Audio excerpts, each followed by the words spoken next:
విజయవాడలో మరో ఫ్లైఓవర్ నిర్మించేందుకు సన్నాహాలు జరుగుతున్నాయి. NH 65 విస్తరణలో భాగంగా 5 కిలోమీటర్ల మేర ఫ్లైఓవర్ నిర్మాణానికి DPR సిద్ధమైంది. గొల్లపూడి కనకదుర్గ వారధి మధ్య ఈ నిర్మాణం రానుంది. ఫ్లైఓవర్ నిర్మాణం పూర్తి చేస్తే ప్రస్తుత రహదారిని సర్వీస్ రోడ్డుగా మారుస్తారు. దీనికి సంబంధించిన మరింత సమాచారాన్ని మా ప్రతినిధి దుర్గా ప్రసాద్ అందిస్తారు.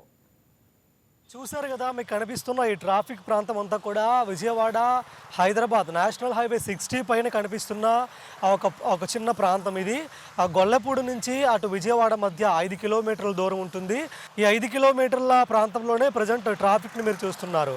ప్రతిరోజు కూడా కొన్ని వేల వాహనాలు ఈ జాతీయ రహదారి మీద ప్రయాణిస్తూ ఉంటాయి. అటు హైదరాబాద్ నుంచి గొల్లపూడి ప్రాంతం వరకు చాలా వేగంగా వాహనాలు వస్తాయి. కానీ ఇక్కడి నుంచి ఆ విజయవాడ వెళ్ళాలంటే కేవలం 5 కిలోమీటర్ల దూరం ప్రయాణించాలంటే దాదాపుగా అరగంట సమయం పడుతుంది. సో దీన్ని కంట్రోల్ చేసేందుకు జాతీయ రహదారి ప్రాధికార సంస్థ ఒక భారీ ఫ్లైఓవర్ని ఈ ప్రాంతంలో నిర్మించబోతుంది. గొల్లపూడి నుంచి విజయవాడ ప్రాంతం కనకదుర్గ ఫ్లైఓవర్ వరకు ఈ 5 కిలోమీటర్ల పరిధిలో ఒక భారీ ఫ్లైఓవర్ని నిర్మించబోతున్నట్టు కూడా తెలుస్తుంది. ఇప్పటికే ఈ ఫ్లైఓవర్కి సంబంధించి పూర్తి స్థాయిలో DPRని కూడా సిద్ధం చేశారు. 2026 ఏప్రిల్ చివరి వారంలో దీనికి సంబంధించిన నిర్మాణ పనులు కూడా ప్రారంభం కాబోతున్నాయి.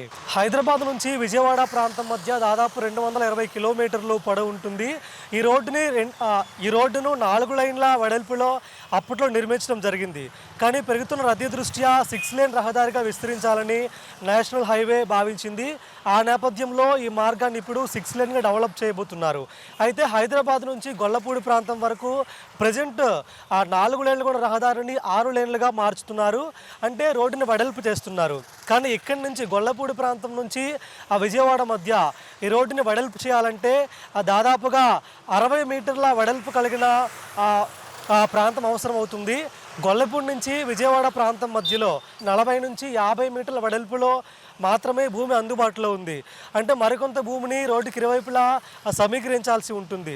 ముఖ్యంగా 5 కిలోమీటర్ల ప్రాంతంలో రోడ్డుకి ఇరువైపులా భారీ ఎత్తున నివాస సముదాయాలు కానీ అదేవిధంగా కమర్షియల్ షాపులు కానీ పెద్ద ఎత్తున ఉన్నాయి. అంటే రోడ్డుని వెడల్పు చేయాలంటే వీటన్నిటిని కూడా తొలగించాల్సి ఉంటుంది. అదేవిధంగా జనావాసాలు తొలగించిన ప్రాంతాలకు వేరే ప్లేసుల్లో వాళ్ళకి ప్లాట్లు కేటాయించాల్సిన అవసరం ఏర్పడుతుంది. ఇవన్నీ చేయాలంటే దాదాపుగా 1000 కోట్ల మేర డబ్బు అవసరం అవుతుంది. కాబట్టి ఆ విధంగా చేయకుండా ఈ మార్గంలో ఒక ఫ్లైఓవర్ను నిర్మిస్తే 500 కోట్లు మాత్రమే ఖర్చు అయ్యే అవకాశం ఉన్న నేపథ్యంలో ఆ రోడ్డు విస్తరణకు బదులు అక్కడ భారీ ఫ్లైఓవర్ నిర్మిస్తే ఈజీగా ట్రాఫిక్ను మళ్లించవచ్చని భావించింది NHAI. 2026 ఏప్రిల్లో ఫ్లైఓవర్ నిర్మాణ పనులు స్టార్ట్ అవుతాయి. 2029 నాటికి ఫ్లైఓవర్ పూర్తి స్థాయిలో అందుబాటులోకి వస్తుందని కూడా అధికారులు చెప్తున్నారు. అయితే ప్రజెంట్ 4-వే రహదారి ఉంది. ఒకవైపు ట్రాఫిక్ని విడిచిపెట్టి మరొక వైపు ఫ్లైఓవర్ నిర్మాణం స్టార్ట్ చేస్తున్నట్టు కూడా ఇప్పటికే నేషనల్ హైవే అధికారులు చెప్తున్నారు. 65 పైన ఈ ఫ్లైఓవర్ నిర్మాణం పూర్తయితే అతిపెద్ద ఫ్లైఓవర్గా ఇది మాత్రం ఉండబోతుంది. రాజధాని అమరావతికి విజయవాడ దగ్గరగా ఉండడంతో ఫ్యూచర్లో మరింత ట్రాఫిక్ పెరిగే అవకాశం ఉంది. ఆ ఫ్లైఓవర్ కానీ అందుబాటులోకి వస్తే ట్రాఫిక్ని కొంతమేర కూడా తగ్గించవచ్చు.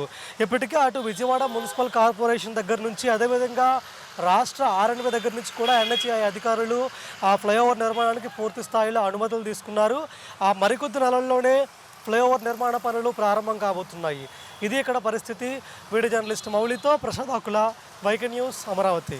ఈ వీడియో మీకు నచ్చినట్లయితే లైక్ కొట్టి షేర్ చేసి మా వైకే టీవీ ఛానల్ని సబ్స్క్రైబ్ చేయండి.